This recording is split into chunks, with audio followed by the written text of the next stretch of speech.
My name is Chris Taylor. Lovely to have your company this morning here on Breakfast, right across the state of New South Wales here on ABC Radio. Time to go boating now, and a very good morning to Nyrie Palmer. Oh, no, we're going diving, sorry. Simon Marnie leaves me a lot of notes. There's diving, there's boating. Let me get it in the right order. We're going underwater first. We're going diving with Nyrie Palmer. Good morning, Nyrie. Good morning. Now, just before we get to the topic we were going to discuss this morning, which is sea sponges.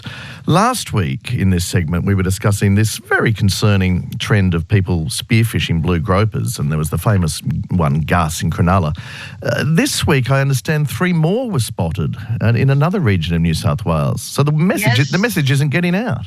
Yeah, 3 more in Jervis Bay, unfortunately. So please keep up the communication. Blue gropers are protected, and they're our friends. They're like puppies. Please don't spear them. Yeah, it's... the first one was regrettable enough, but then after all the publicity and coverage and condemnation that incident got, to see someone take 3 more out of the water was breathtaking. But there you go. We can only emphasise enough. They are protected. Do not spear them if you are spearfishing this weekend.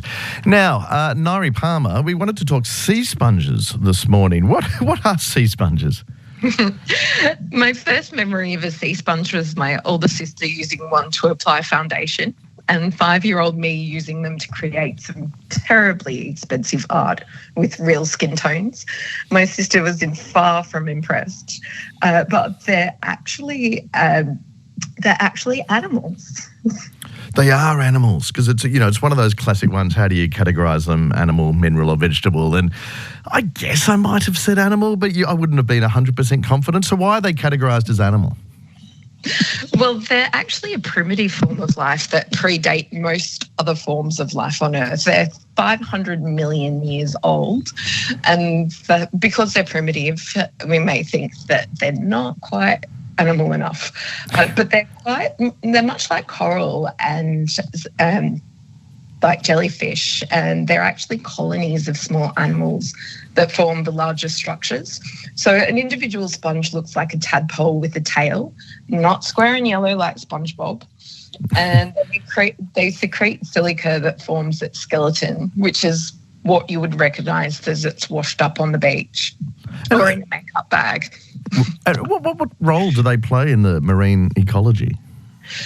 Well, they're quite important because they provide habitat for a lot of different animals. So crabs and shrimp can live inside them and take refuge in them. But also the sponges can live on crabs and shrimp as well, and disguise the crabs and also hitch a ride to get away from the evil nudibranchs that are trying to eat them. Right. So they're clever. I wouldn't say that. Right. Collective intelligence, perhaps. And are they striking? If scuba divers come across them on one of their dives, are they something that is aesthetically pleasing? They're absolutely stunning, and they would rival corals. And you wouldn't know it from a makeup bag, but underwater, they're just so diverse. They're different colours, sizes, and textures, and they're pink, they're vivid purple, orange, and they don't look porous.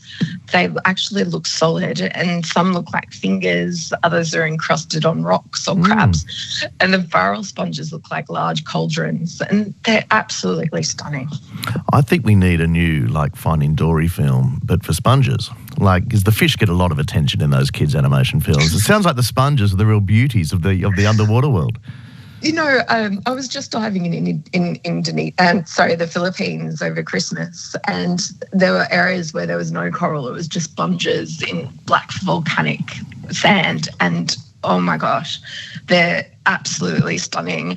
But I don't think that they're finding a sponge like Finding Nemo would make an interesting film, because they're pretty stationary. Leave that to the writers. They'll find a reason to make them a compelling protagonist. I think, maybe they come unstuck, they get loose, they go floating in a current or something. They need to be rooted back. I don't know. I'm just spitballing here. That's often how they can replicate. They can break off and create another sponge. And interestingly, if you mash up a sponge in a sieve it can regenerate and form a new sponge. Wow. Like the Terminator.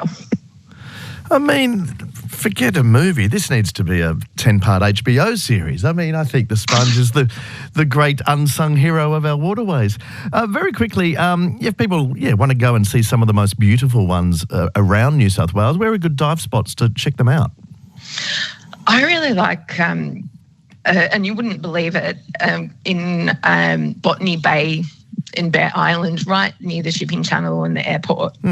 And there are so many beautiful sponges, and you can even see them encrusted on the sea tulips. So sea tulips are chordates. They have a spinal cord, but they're like conchovoy, sea squirts. And the sponge lives surrounding them. And there's stunning, stunning sea tulips in Botany Bay. There you go. If you're near the Sydney region and have your scuba gear handy and feel like a spongy kind of weekend, head down to Botany Bay and Bear Island. And it's the way you've painted the picture, Nyrie, it sounds like an absolute paradise down there. So beautiful to paint those pictures for us on The Breakfast Show this morning. Thanks so much for joining me. Thank you, and congratulations to Peter for her 500th dive today. Congratulations, Peter. And say hi to SpongeBob for me. I will. Good on you, Nyrie. That's Nyrie Palmer from the Sydney Underwater Gazette.